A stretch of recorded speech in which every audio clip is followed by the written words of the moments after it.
Picture this, a factory floor in Detroit, humming along, sparks flying, everything running like clockwork. Then, just 1 week later, silence. The steel just stopped coming. Train cars showing up empty. Worker shifts canceled. This isn't some hypothetical scenario. This is exactly what happened across America's industrial heartland back in the summer of 2025. People started calling it the steel shock. And it wasn't just another supply chain hiccup. No, this was a jolt to the system that ended up revealing two completely different futures for North American industry. You know, the mystery at the center of it all was just baffling. How could steel, the absolute lifeblood of the U.S. auto industry, just vanish? And the really strange part was where the disruption was coming from, the one place nobody ever expected. So that really is the question we're going to dig into. What does happen? Because this wasn't some hostile move from a rival nation. This was a quiet, almost surgical decision made by America's oldest friend and trading partner, Canada. So how did we get here? Yeah, this whole crisis wasn't sparked by a natural disaster or some kind of market crash. It was a choice, a single political decision made in Washington, D.C. that sent shockwaves rippling from the halls of Congress right down to the factory floors across the Midwest. So the tool they used was this powerful and, frankly, pretty controversial provision called Section 232 of the Trade Expansion Act. Now, this is usually saved for genuine national emergencies. It lets the president slap tariffs on imports if they're seen as a threat to national security. The argument was that relying too much on foreign steel, even from a trusted neighbor like Canada, was a risk to America's own defense industry. It basically turned a trade negotiation tool into a major political weapon. And the tariff itself, wow. It wasn't a warning shot, it was a cannonball. A massive 50% tax on all steel and aluminum coming in from Canada. It was a move designed to show American strength, but what it actually did was expose a huge, critical weakness in our own industrial base. Okay, so here's where the story gets really interesting. Because that one decision sent two neighboring industrial hubs down completely different roads. Let's just compare what happened right away in Detroit, Michigan, versus what happened just across the border in Ontario, Canada. The contrast is just stark. I mean, look at this. In the U.S., assembly lines grind to a halt because material costs just tripled. Companies are scrambling, workers are getting sent home. Meanwhile, in Canada, it's the exact opposite. Mills that had been quiet for years roar back to life. They're offering overtime. The furnaces are glowing 24/7. And you could see the human cost immediately. The unemployment rate in Michigan jumped from a pretty stable 4% to over 5% in just a few months. That was one of the sharpest spikes in the country. And remember, that's not just a statistic. We're talking about paychecks, mortgages, and families' futures suddenly thrown into chaos. It's a powerful reminder of how fast these high-level policy decisions can hit people on the ground.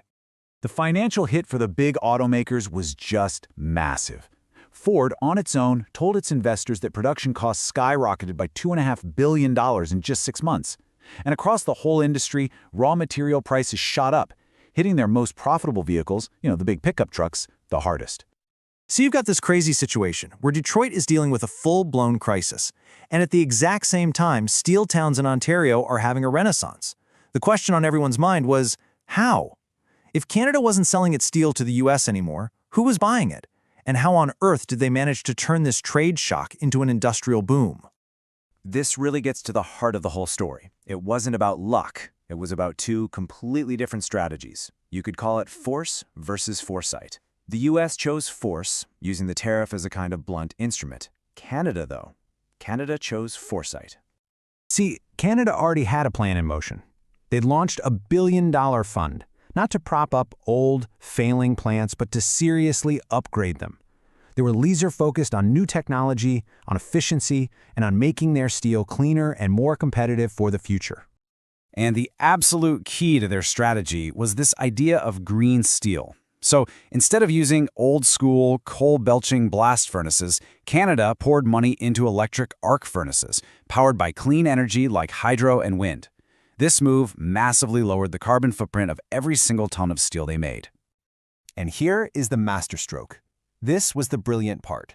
The Canadian government went and negotiated what they called a carbon passport with the European Union. What did that do? It meant their certified, low-emission steel could get into the huge European market without facing the heavy carbon taxes that steel from other, less clean countries would have to pay. They didn't just build a better product, they secured a better market for it. By contrast, the US response was just reactive. The strategy pretty much started and ended with that tariff. There was no big plan to modernize American steel mills running alongside it. So when the Canadian supply just vanished, US manufacturers were left scrambling, trying to get more expensive steel from faraway places like Brazil and South Korea, all while the politicians just debated what to do next. This whole episode really teaches us a huge lesson about how the global economy works in the 21st century. The old rules are changing. It's not just about who has the most raw power or the biggest factories anymore. Today, the new measure of industrial strength is resilience. It's about having a real long-term strategy. It's about aligning your entire industry with where the world is actually going, and that's towards cleaner, more sustainable production. Canada got that. The tariff just gave them a reason to hit the accelerator on their plan. And why does all this matter? It shows that in our interconnected world, being cut off from one market can actually become a massive opportunity, but only if you're ready for what comes next. This timeline really just lays the whole story out. You see, for decades, we had this single, deeply integrated industrial ecosystem between the US and Canada. Then you hit that breaking point, the tariff in June 2025. But what happens next is so important. Look how fast Canada pivots. By the end of that same year, they are already accelerating away from the US market. And that last point, today, that's the result. A growing gap in competitiveness that just wasn't there before. This wasn't a temporary blip. It was a fundamental rerouting of an entire economic relationship. So that leaves us with this final, really critical question. The story of the steel shock isn't just about steel, right? It's a preview of the future of economic power.